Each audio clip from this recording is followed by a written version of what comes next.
지난 주일에는 애니아는 8년 동안 중풍병으로 누워 있었습니다. 근데 만남의 복, 아마 누워 있으면서 하나님 나 좀 고쳐주세요, 나 이대로 죽어야 되나 하면서 오랫동안 부르짖었겠죠. 그런데 하나님께서 참 예비하신 베드로를 통하여 예수 그리스도 이름으로 치료해 주셨습니다. 때로는 내 앞이 답답하고 막막하고 막혀 있을 때가 있습니다. 풀리지 않을 때. 그럴 때 하나님을 의지하고 말씀을 붙들고 기도하면서 기다릴 때 하나님은 반드시 섭리적인 만남, 좋은 만남으로 또 좋은 연결고리로 이끌어 주시리라 믿습니다. 그런 의미에서 그리스도인들에게 결단코 하지 말아야 될 것이 있다면 포기입니다. 포기하지 마시고 절망하지 마시고, 지금 코로나 시대에 힘든 때를 보내고 있지만 우리가 항상 이 또한 지나가리라 확신을 가질 수 있기를 축원합니다. 오늘은 사도행전 강의 151번째가 되겠습니다. 지난 시간에 말씀드린 그 외에 다른 관점으로 또 말씀을 준비했습니다. 오늘 설교 제목이 네 자리를 정돈하라, 이런 제목입니다. 오늘 본문을 통해서 주시는 첫 번째 메시지는 뭘까요? 복된 두루다님이 되어야 한다는 것입니다. 복된 두루다님. 32절을 보겠습니다. 그때에 누가 베드로가 사방으로 두루다니다가 루다에 사는 성도들에게도 내려갔더니, 여러분 베드로는 왕 고참입니다. 예수님 따라다니면서부터 제자 노릇을 했고 또 초대교회에 선임 제자 수제자입니다. 이 정도면 말이죠, 이제는 가만히 앉아 있어가지고 부교육자들 시켜서 보고만 받고 상황만 파악하고 있어도 됩니다. 그러나 베드로는 어떻게 합니까? 현장에 뛰어 들어갑니다. 직접 신방을 다니는 것이죠. 성도들의 형편이 어떠하든지. 저도 그렇습니다. 저도 성도들이 언제든지 요청만 하면은 기꺼이 항상 달려갈 준비가 되어 있습니다. 이 베드로는 말이죠, 그런 마음을 가지고서 루다 지방에 가서 마침내 애니아를 만나서 그 어려운 형편을 보고 그를 치료해주는 장면이 오늘 본문이 시작되지 않습니까? 저는 이 첫 번째 메시지를 통해서 우리도 좀 두루 다녀야 된다. 비대면 시대지만은 두루 다니면서 무엇을 해야 될까요? 우리가 서로 위로하고 격려해 줘야 됩니다. 참 힘든 분들을 많이 만나지 않습니까? 이럴 때일수록 우리가 외면하고 소리하는 것이 아니라 찾아가서 위로의 말 한마디, 격려의 말 한마디를 해줘야 됩니다. 어저께도 오후에 샤론을 내려가는데 어느 집사님이 목사님 손님이 점심 때 한 명도 안 왔어요. 그래서 그냥 저녁 때 안 하고 문을 닫았습니다. 그러시더라고요. 그런 분들을 말을 들을 때마다 정말 가슴이 아파요. 이런 분들이 한두 분이겠어요? 그러나 여러분, 우리가 분명한 거 하나는 이럴 때일수록 반드시 이거 지나갑니다. 따라서 합시다. 반드시 지나갑니다. 그렇죠? 그리고 그것은 과거의 한 추억으로 얘기할 수 있을 때가 올 것이라는 것입니다. 그러나 우리가 다니면서 무엇을 해야 될까요? 물어봐야 돼요. 알고는 있겠지만 제가 혹시 뭘 기도해 드릴까요? 기도 제목을 알려주세요. 여러분, 누군가 나를 위해서 기도해 준다는 말처럼 반갑고 듣기 좋은 말이 없습니다. 내가 당신을 응원하고 있습니다. 당신 편이 되어서 기도하겠습니다 하면서 말이죠, 우리가 어렵고 힘든 사람들을 만나서 이끌어주고 기도해 줘야 된다는 것입니다. 우리는 다니면서 결코 한담을 하거나 험담을 하거나 허물을 들춰내는 것이 아니라 어떻게 하면 위로를 줄까, 어떻게 하면 격려를 줄까. 어떤 사람들은요, 만나서 몇 마디를 나누지 않았는데 상처를 남기고 상처를 받고 떠나는 사람이 있는 반면에, 어떤 사람들은 만나서 아무리 긴 시간 있어도 또 만나고 싶은 사람들이 있어요. 왜 그럴까요? 사랑이 넘치고 위로가, 격려가 넘치기 때문에 그렇습니다. 여러분, 정말 이런 때일수록 우리 그리스도인들이 때로는 문자로, 격려로 말이죠, 자꾸 위로하고 격려하면서 살 수 있기를 축원합니다. 지금 작년에 비해서 말이죠, 코로나 우울증 환자가 극심하게 늘었다고 하지 않습니까? 그럴 거예요. 못 돌아다니게 하니까는. 하지만 여러분, 이럴 때 우리가 정말 서로가 존재감을 드러내주고 알려주고 뭔가 택배라도 시켜가지고 말이죠. 먹을 것도 좀 공급해주고, 우리 샤론도 택배가 시작이 되었습니다. 그러면서 말이죠. 서로 먹을 걸로 공급해주고 위로해주면서 힘을 얻어야 되는 것이 그리스도인의 삶이라고 생각이 됩니다. 최근에도 어느 권사님이 한 2주 전에, 우리 권사님이 작년에랑 전도하신 분들이 여러분들이 계셨어요. 그런데 새가족 모임이 시작하지 못하니까는 안타까워가지고, 목사님 샤론에서 제가 전도한 분들 모셔다 놓고 같이 식사하려고 하는데 목사님 오실 수 있겠습니까? 그럼요. 그래서 같이 모여서 식탁의 교제를 나누고 신앙의 형편을 듣고 어떻게 예수님 믿게 되는지 알고 피차 위로하고 격려하는 그런 시간을 가졌습니다. 여러분, 힘들고 어려운 때일수록 나도 나 살기도 힘들어, 나도 힘들어 하면서 자기 성으로 빠져 들어가는 것이 아니라 정말 그리스도인들끼리 만나서 서로 격려해주고 위로해주고 기도해주기를 주님의 이름으로 축원합니다. 이사야 40장 1절에 이렇게 말씀하고 있습니다. 같이 봅니다. 너희의 하나님이 이르시되 너희는 위로하라, 내 백성을 위로하라. 그렇죠? 내 백성을 자꾸 위로해 버릇해야 됩니다. 저와 여러분들이 어느 곳에 있든지 간에 나 때문에 위로받는 사람들이 많아지기를 축원합니다. 두 번째로는 믿음의 언어를 선포해야 한다는 것입니다. 믿음의 언어를 선포해야 한다. 자, 8년 동안 중풍으로 시달리고 있는 이 애니야, 식물인간이나 다름이 없습니다. 그를 향해서 베드로는 뭐라고 외쳤습니까? 34절에 베드로가 이르되 애니야야, 예수 그리스도께서 너를 낫게 하시니 일어나라 그랬어요. 여러분, 이게 무슨 선포입니까? 믿음의 선포입니다. 믿음의 선포. 믿음이 없으면 이런 선포를 할 수가 있겠습니까? 믿음의 언어를 가지고 선포하는 것입니다. 여러분, 왜 우리가 믿음의 대상인 예수 그리스도의 이름을 가지고 선포할 수 있습니까? 예수님은 죽음을 정복하시고 질병을 이기신 분이기 때문에 그렇습니다. 지금도 살아서 역사하는 분이기 때문에 가능한 줄로 믿습니다. 그렇기 때문에 우리가 일상적인 삶을 살 때 말이죠, 우리의 언어를 살펴봐야 돼요. 어떤 사람은 말할 때마다 늘 원망, 불평이 되어 있는 사람이 있어요. 어떤 사람은 불신의 말, 의심의 말을 하고 삽니다. 하지만 우리는 믿음의 말, 신뢰의 말을 해야 됩니다. 똑같은 상황이지만 그것을 어떻게 바라보느냐에 따라서, 또 어떻게 해석하느냐에 따라서 그 사람의 말이 그 사람의 운명을 결정하는 겁니다. 우리 지난달에 10월 달에 암송했던 말씀, 민수기 14장 28절 암송해 보실까요? 그들에게 이르기를 여호와의 삶을 두고 맹세하노니 너희 말이 내 귀에 들린 대로 내가 너희에게 행하리라. 민수기 14장 28절 말씀. 여러분, 상황이 어렵고 답답할수록 말이죠, 안 될 것 같아, 망할 것 같아, 그러면 그렇게 되는 거예요. 그런데 안 될 것 같아, 망할 것 같아가 아니라 될 것 같아, 될 거야, 이렇게 자꾸 믿음의 말을 해야 돼요. 자, 여러분 보세요. 가나안 땅을 정탐했던 사람들이 전부 12명입니다. 그런데 그 가나안 땅을 쭉 정탐하고 와서 10명의 리더들이 그 땅을 정탐한 다음에 자기네들이 좀 짰던 것 같아요. 의기투합이 되었던 것 같아요. 우리는 이런 보고서를 내자 하면서 뭐라고 평가를 했습니까? 민수기 13장 32절에서 33절입니다. 같이 읽어봅니다.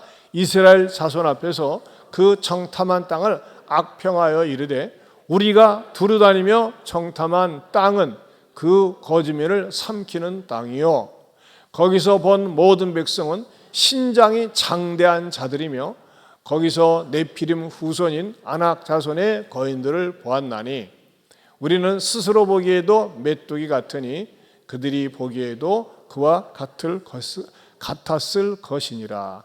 자, 그들이 말이죠, 신장이 장대하다. 환경이 좋으니까, 잘 먹으니까 신장이 장대하고 크겠죠. 하지만 말이죠, 어떻게 그런 발상을 할 수 있습니까?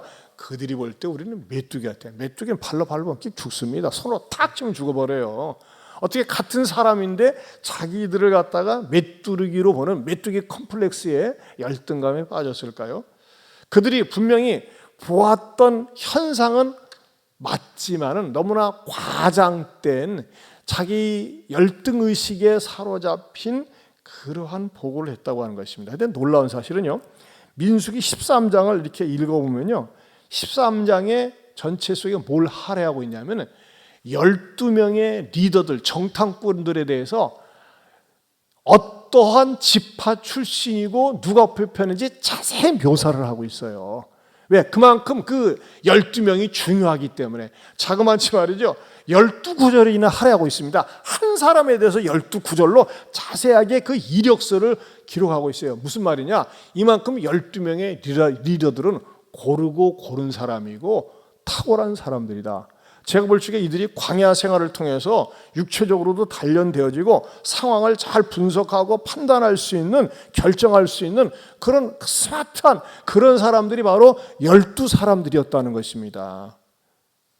그런데 여러분, 놀라운 사실은 이번에 새롭게 발견해서 성경은 좀 새로운 면이 있더라고요.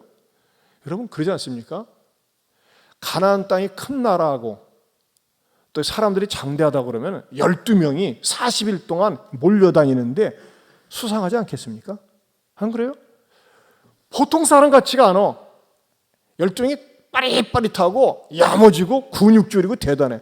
여러분, 예를 들면요, 북한에 있는 북조선 사람들이 딱 내려와가지고 말하는 게 좀 다르고, 확실히 북조선 사람들은 남조선 사람하고 언어가 다릅니다 하면은 우리는 대번에 신고를 한다든지 그럽니다. 그런데 이 12명이 딱 들어갔을 때 얼굴 피부색도 좀 다르고 그냥 여행객 같지가 않고 뭔가 아주 수상쩍은 거예요. 그런데 놀라운 사실은 단 한 번 검문을 받지 않았다고 하는 겁니다. 단 한 번 너희들 좀 조사를 해야 되겠어, 이렇게 말이죠. 불신 검문은 받지도 않았고 조사받지도 않았고 뒤쫓아오지도 않았어요. 여리고성을 침략할 땐 또 달랐어요.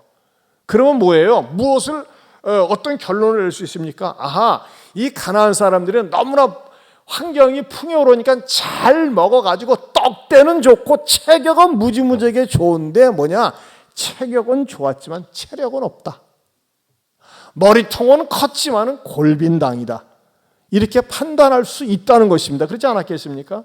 저는 이번에 그런 생각이 들어가더라고요. 아, 그렇게 판단한 사람이 누구예요? 여호수아와 갈렙이 그랬다는 거예요.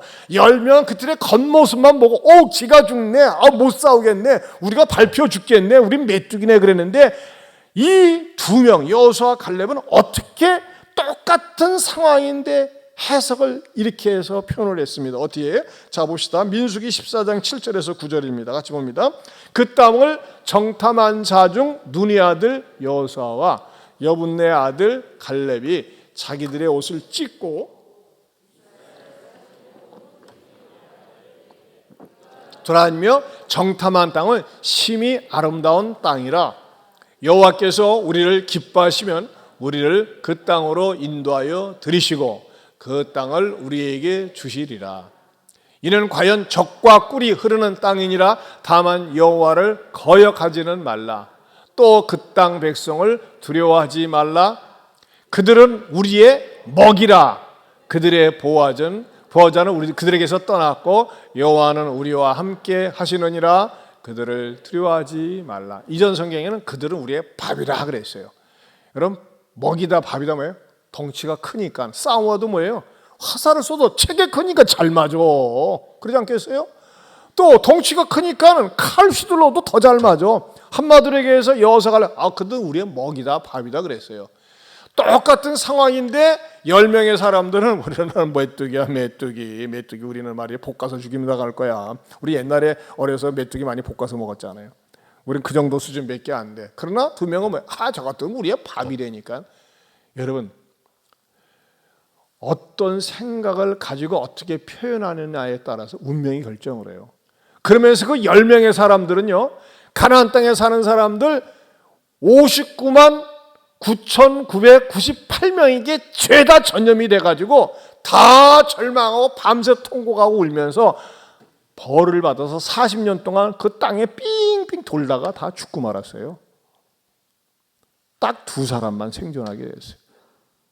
여러분, 우리들의 상황이 어둡고 답답하다고 할지라도 불신의 말, 의심의 말, 원망의 말 하지 말고 오히려 긍정의 말, 감사의 말, 축복의 말을 할 수 있기를 주님의 이름으로 축원합니다. 여러분, 육신적으로 이 중풍병에 걸리면 사람이 꼼짝 못하지 않습니까? 그런데 정신적으로 중풍병에 걸릴 수가 있어요. 영적으로. 나를 두렵게 하고 무섭게 하고 나를 꼼짝 못하게 할 수 있습니다. 직장 생활하면 나에게 스트레스를 주는 사람이 있습니다. 나를 힘들게 하는 사람이 있습니다. 나를 괜히 어렵게 하고 나를 갖다가 내가 넘어지기를 바라고 막 말이지 나를 골탕 먹이는 사람이 있어요. 여러분 그런 것 때문에 주눅들지 마세요. 우리를 힘들게 한다 할지라도 넘어지지 마세요. 오히려 말이죠 어떻게 됩니까? 선포를 하세요. 여러분을 힘들게 하고 여러분에게 악담하는 사람이 있습니까? 여러분 다 선포를 하세요. 나를 힘들게 하고 나에게 고통을 주는 누구야? 예수 이름으로 명하노니 네 마음에 악한 생각은 떠날지어다. 내 입술에 부정한 말은 떠나갈지어다 하면서 말이죠 선포를 하세요. 그 사람 앞에 가서 하지 마시고 안 보는 데서 기도로 하세요. 기도로. 저도 그런 적이 있어요. 누가 나를 힘들게 하면 선포를 하는 거예요. 왜 그 사람의 생각 속에 악한 생각, 나쁜 생각이 들어가서 그렇게 악하고 나쁜 말을 하는가? 막 선언을 하는 거예요. 그리고 때로는 뭡니까? 여러분 자신을 향해서 선언을 하세요. 자신을 향해서. 여러분 이 선포의 능력이라는 건 대단합니다. 아침에 딱 일어나서 거울을 딱 쳐다보고 하나님 나를 이렇게 이쁘게 만드셨네요. 참 감사합니다. 그러면요 종일 기뻐요. 근데 하나님 나를 왜 이렇게 만드셨나요? 꼴도 보기 싫어요. 그러면 종일 꼴 보기 싫은 거예요.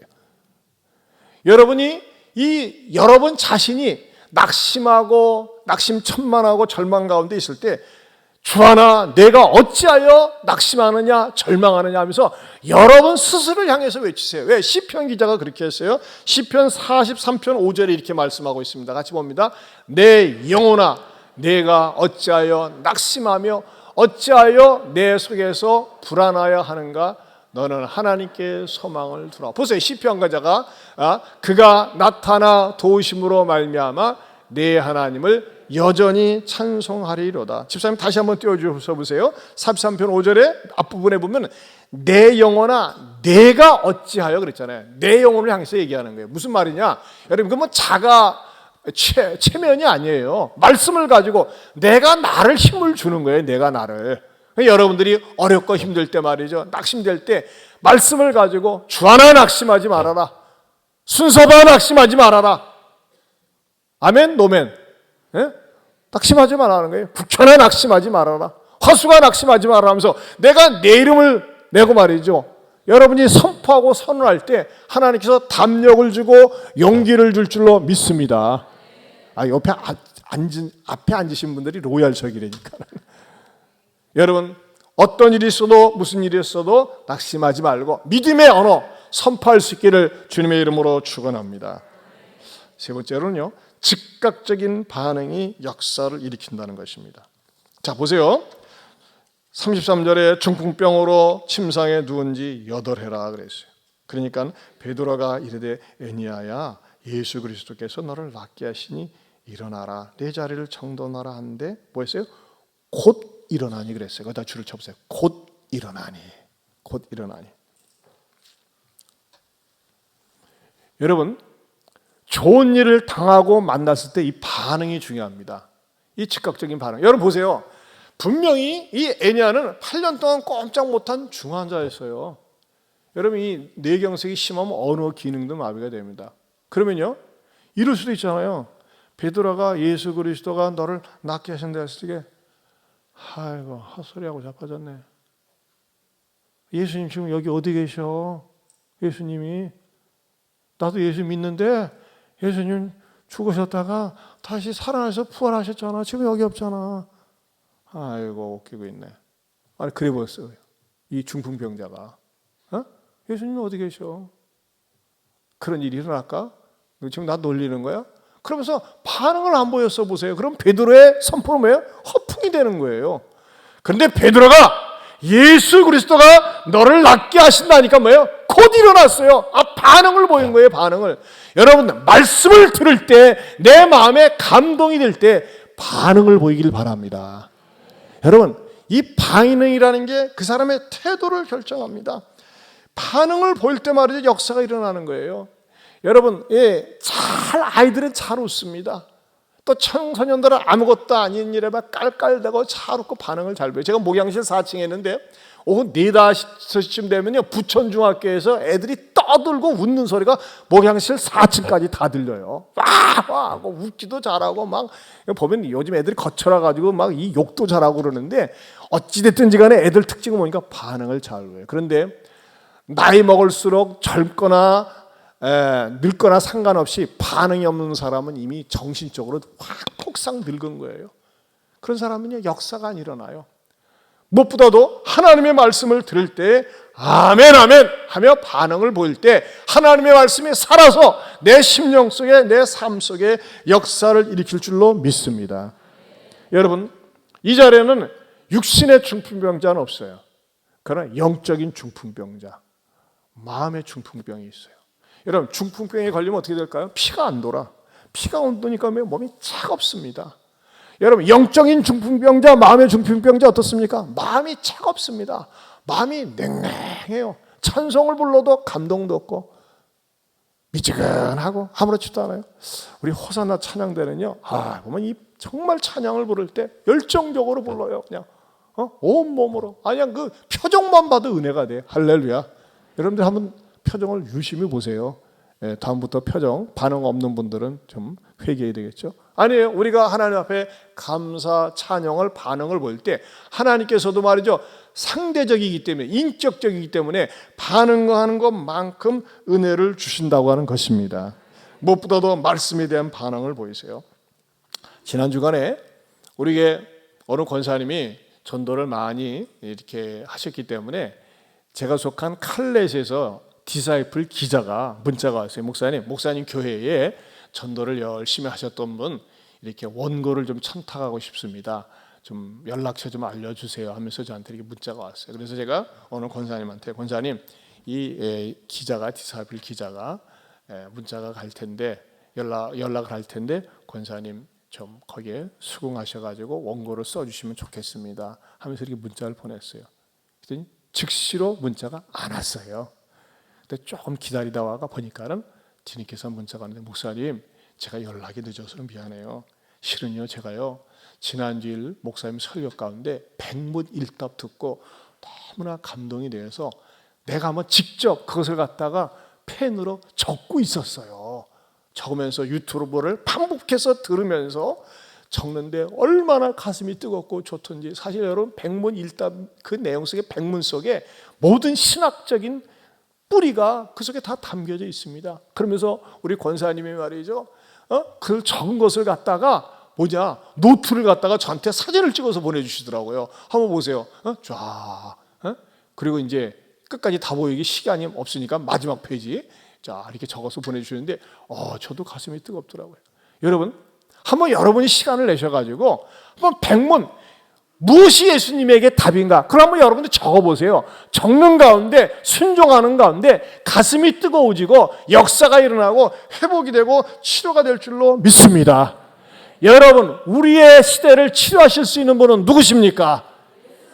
코로나를 퇴치할 수 있는 분이 누구십니까? 영원한 백신은 누구십니까? 예수 그리스도입니다. 이 예수 그리스도를 외치고 선포할 때 하나님께서 능력을 주시리라 믿습니다. 종종 보면요, 성경을 필사하는 분들이 있어요. 그거 참 보통 일 아닙니다. 근데 한번 이 백문일답 한번 다시 들으면서 여러분들이 한번 적어보세요. 그래서 이것을 갖다가 간절한 마음으로 여러분들이 적을 때 적으면서 기적이, 역사가 일어날 수 있는 줄도 믿습니다. 네 번째로는 네 자리를 정돈할 수 있어야 한다는 것입니다. 오늘 주제죠. 자, 34절 하반절에 보면 일어나 네 자리를 정돈하라 하는데 곧 일어나니 그랬어요. 네 자리를 따라서 네 자리를 정돈하라. 별걸 다 간섭한다. 제가 치료만 해주지 이런 생각이 들 수 있지만 여러분, 중요한 메시지입니다. 우리 주님은 정돈하는 걸 좋아하시더라고요. 청소하는 걸 좋아하세요.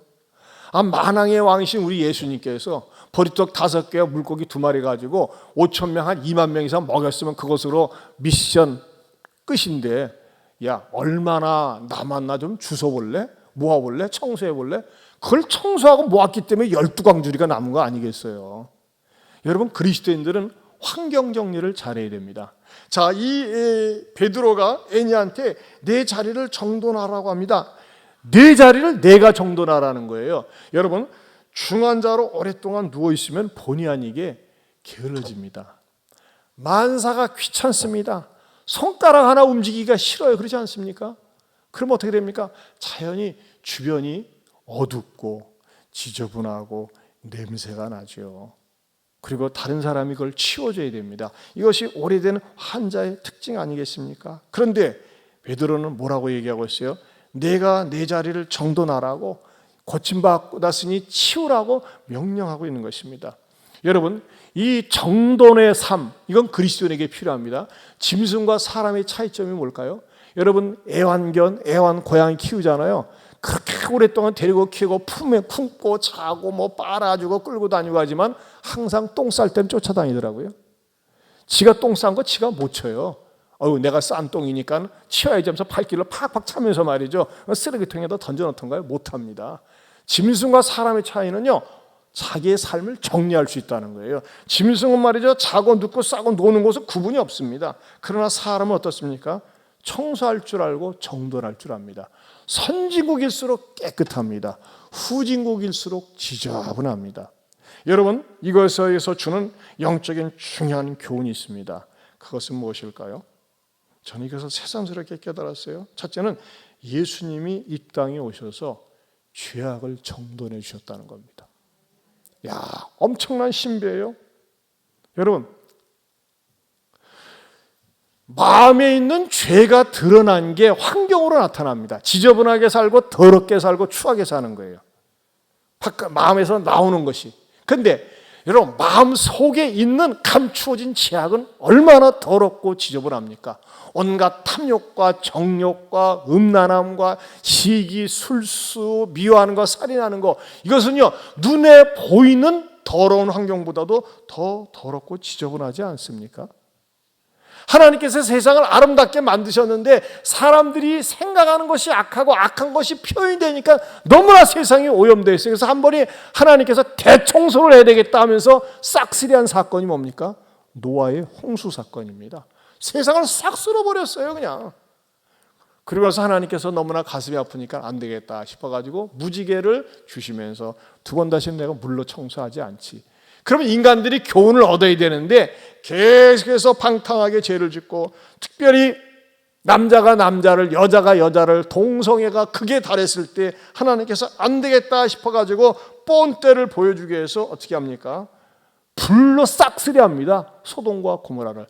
여러분, 불심판으로 말미암아 멸망한 당한 사건을 사람들은 들어서 알고 있어요. 지금도 역사의 유적지가 이스라엘에 있습니다. 그런데도 불구하고 사람들은 여전히 음란하는 거, 동성애고 더러운 거, 그런 짓거리들을 사람들이 합니다. 자, 어디서부터 나온 거죠? 마음속으로부터 나온 거예요. 근데 그것을 갖다가 어떻게 하면 탕감할까, 반감할까, 없앨까 하기 위해서 만든 게 그게 종교입니다. 이게 인간이 만든 거예요. 하지만 인간이 만든 종교는 그냥 땜질식입니다. 임시 처방에 근본적으로 치료할 수가 없습니다. 이 인간의 마음속에 차곡차곡 쌓여져 가고 지능화되어 가고 고도화되어 가는 이 범죄를 없앨 수 있는 유일한 처리 방법이 무엇이었을까요? 그것이 십자가였습니다. 십자가. 여러분, 놀라운 사실은요, 아무리 큰 죄, 많은 죄를 지었다 할지라도, 지금까지 수십 년 동안 쌓은 묵은 죄가 첩첩이 쌓였다 할지라도 예수님 앞에 나와서 예수님이 나의 죄를 위해서 십자가에 죽으셨군요, 못 박히셨습니다 하면서 내 죄를 토해내고 회개하면요, 그 지금까지 쌓았던 모든 죄가 마치 한 번도 짓지 않은 것처럼 깨끗이 처리가 된다는 것입니다. 정돈이 됩니다. 청소가 돼요. 할렐루야. 무엇이요? 예수님의 십자가, 예수님의 보혈이 그랬습니다. 그게 보혈의 능력입니다. 제가 사랑교회 전도사 시절에 서울의 응암동 쪽인가 상암동에 그 난지도를 갖다가 이렇게 봉사 애들 데리고 간 적이 있었어요. 난지도 그야말로 수십 층 빌딩에 그 쓰레기 더미가 쌓여져 있습니다. 쓰레기. 여러분, 그 근처에 옛날 가보신 분만 알지만은 차를 타고 이렇게 몰고 가기만 해도 냄새가 나요. 그게 뭐예요? 완전 그걸 보면 인간의 죄악 덩어리 아니겠습니까? 죄악이 쌓이는 거예요. 그런데 지금은 어떤지 아십니까? 복토 작업을 완벽하게 깔끔하게 해가지고 그 난지도가 이름이 뭔지 아세요? 하늘공원입니다. 그야말로 숲이 우거지고 꽃이 피고 말이죠. 전혀 악취나 옛날 여기가 난지도였었나라고 싶을 정도로 말이죠. 전혀 냄새가 나지 않고 거의 완벽할 정도로 동산이 되었어요. 하늘 동산. 거기 여러분 한번 언젠가라도 이렇게 서울 가면요, 가을 같은 때, 봄 같은 때 꽃 피는 계절에 가보세요. 얼마나 아름답고 좋은지 몰라. 거의 세계적인 수준으로 해놨어요. 저는 말씀을 묵상하는 가운데 우리가 쌓여있는 쓰레기가 옛날의 난지도라면 지금의 하늘 동산은 무엇일까? 그것은 예수님의 부활입니다. 여러분, 죄만 처리되면 안 돼요. 죄가 처리가 되면 이것을 갖다가 완전히 계속해서 죄 대신에 새로운 것이 있어야 되는데, 그 새로운 것은 예수님의 부활로 말미암아 우리가 성화되어질 수 있고, 더 나아가서 예수님처럼 영광스럽게 될 수 있는 영화가 기다리고 있습니다. 무엇이 가능하겠어요? 예수님의 부활이. 그런데 문제는 말이죠, 예수님 믿고 나서 성화되어져 가고 영화를 향해서 가는데 어떤 사람은 쓰레기를 갖다가 파헤치는 사람이 있어요. 그럼 되겠어요? 여러분, 난지도 공원에 가가지고 과거 유적지가 그립다고 그래가지고 디디디디가 드릴로 갖다가 판다든지 해가지고 쓰레기 끄집어내려고 하면 얼마나 어리석겠어요. 아니에요. 난지도는 그냥 하늘 공원으로 계속 발전을 해야 돼요. 더 나아져야 돼요. 자, 여기에서 여러분들에게 드리려고 하는 메시지는 뭐냐? 두 번째는 우리도 정돈된 삶을 살아야 한다는 것입니다. 예수님이 우리의 모든 죄를 처리하셨어요. 깨끗하게 완벽하게 처리하셨어요. 아멘입니까? 그런데 어떤 사람은 다시 옛날로 돌아가. 누구 같은 사람? 대도 조세영 같은 사람. 그 사람은 말이죠, 감옥에 가서 예수 믿고 난 다음에 전국 간증 강사로 다녔었어요. 그러다가 다시 어떻게 합니까? 또 그것 때문에 반해가지고 시집 온 사람도 생기고 애도 생기고 그랬어요. 근데 일본에 가가지고 또 다시 도둑질하고, 또 한국에 와서도 그러다가 지금 감옥에 가 있어요. 나이가 벌써 70, 80 됐을 텐데. 왜 그랬어요? 여러분, 내가 과거 도둑질한 거, 나쁜 짓 한 거 용서받았다, 그거로 끝나면 안 돼요. 끝나면 안 돼요. 죄는 죽었어요. 그러나 무엇으로 힘써야 됩니까? 빌립보서 1장 27절에 오직 너희는 그리스도의 복음에 합당하게 생활하라 그랬어요. 생활신앙이 뒤따라야 되는 거예요.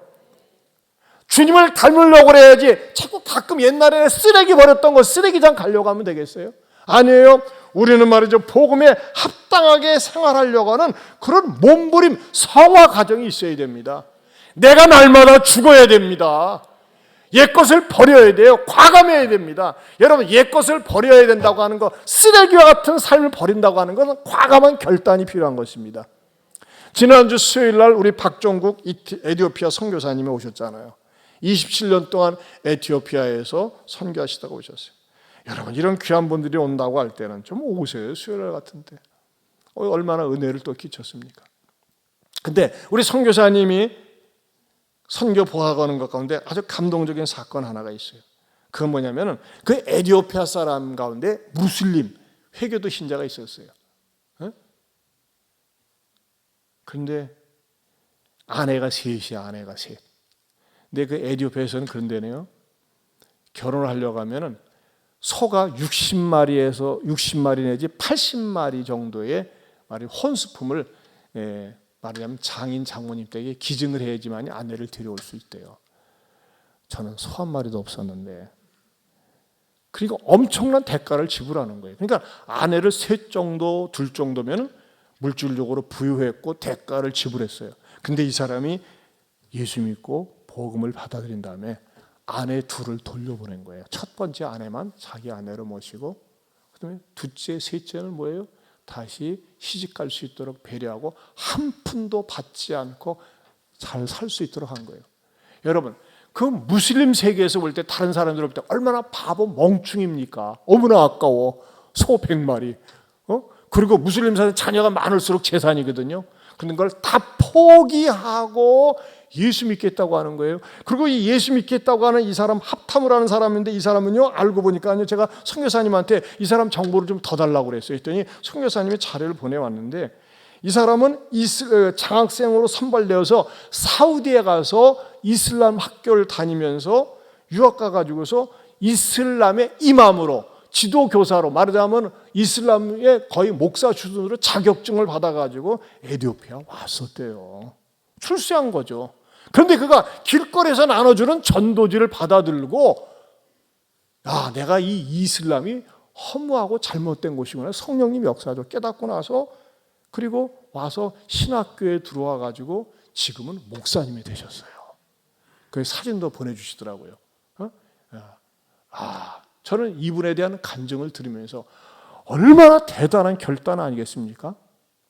세상 사람들이 어떻게 아내를 버려, 어떻게 얻은 아내인데, 그러나 과감하게 끊고 버리고 새로운 삶을 살기로 결단하고 가난을 선택하고 복음의 길을 걸었다고 하는 것입니다.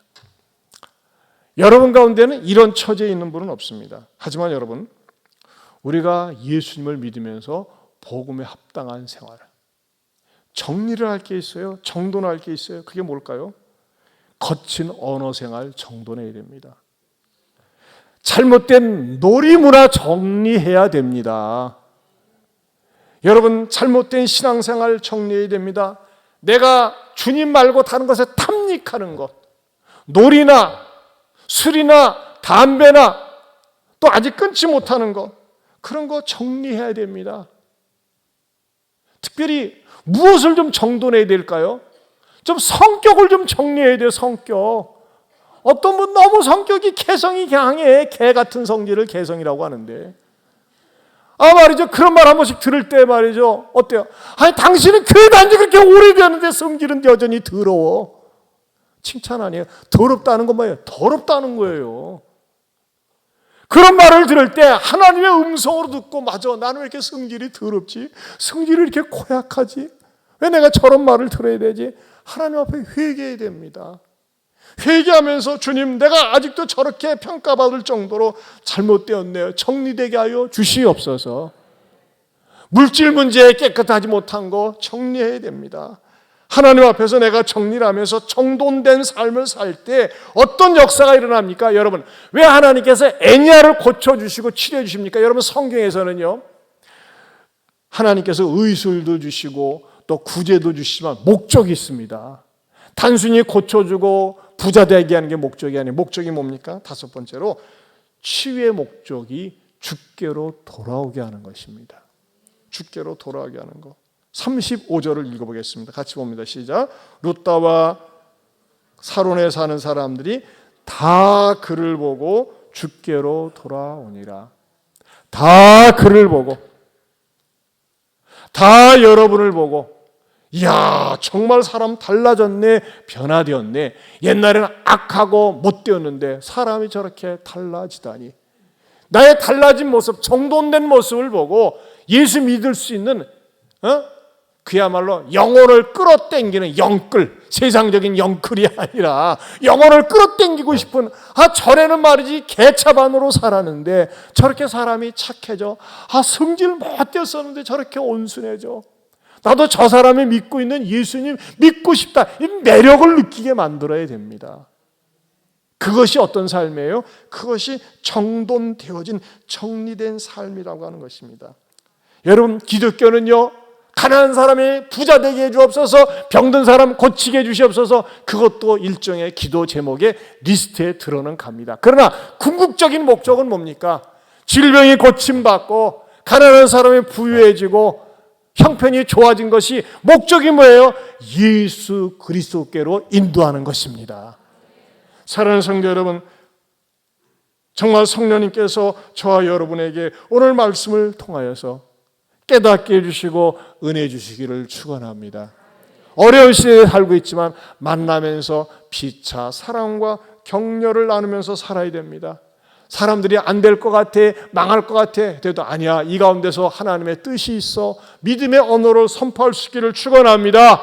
좋은 일, 감사한 일을 만났을 때는 미루지 말고 즉각적인 감사의 반응을 보이고 믿음의 반응을 보이고 또 무엇보다도 내가 양심의 말씀을 들을 때 양심에 걸리는 게 있어요. 이게 성령님의 음성이에요. 피해가면 안 돼요. 주님, 오늘 내가 예배당에 왔는데 말씀을 들으면서 나에게 주시는 말씀이군요. 내가 고침받아야 될 말씀이고요. 이 말씀 붙들고 기도할 때에 하나님이 내 몸을 통해서 나를 통해서 영광 받으시리라 믿습니다. 우리 이 찬양 한번 부릅시다. 죄악에 썩은 내 육신을 주님이 쓰시려네.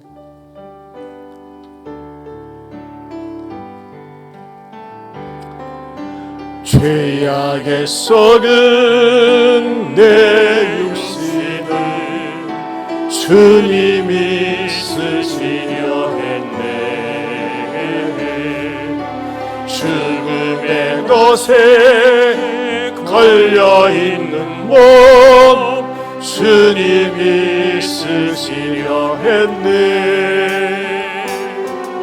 속죄하는 손 치유하시고 속죄하는 말 치유하셨네. 새 생명 얻은 이 몸 담아서 주님께 영광 돌리리. 머물러 지란 내 육신을 주님이 이게 하셨네. 십자가 보혈 증거하라고 주님이 살리셨네. 기도할 때에 음성 드시고 찬송할 때에 기쁨 주시네. 내 작은 힘이 내 작은 몸이 주님의 붙들린 자라. 평생 갚아도 빚진 자 되어 주님의 빚진 자 되어 주님 가신 길 택하여 번만 눈물만 쏟으시네. 생명 드시니 주님이시라. 능력 주시니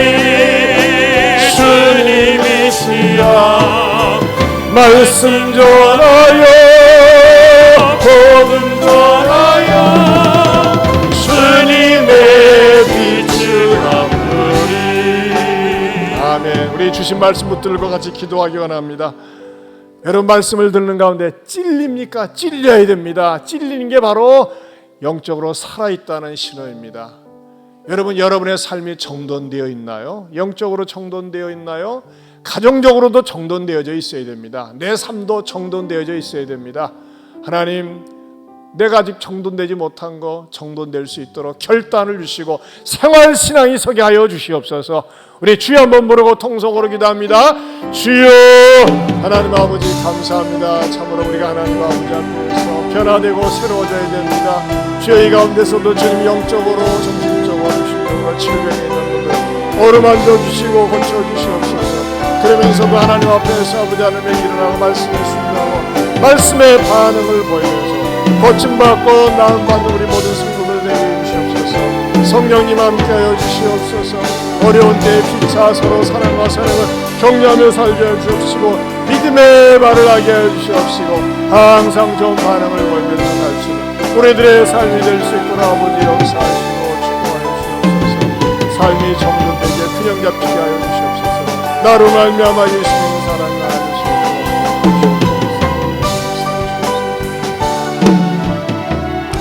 하나님 아버지 감사합니다. 많은 사람들이 두려워하면서 예배당에 잘 못 나오는 이때에도 저희들이 철저히 방역을 하면서 하나님 앞에 나와 예배드리는 예배자로 불러주심을 감사합니다.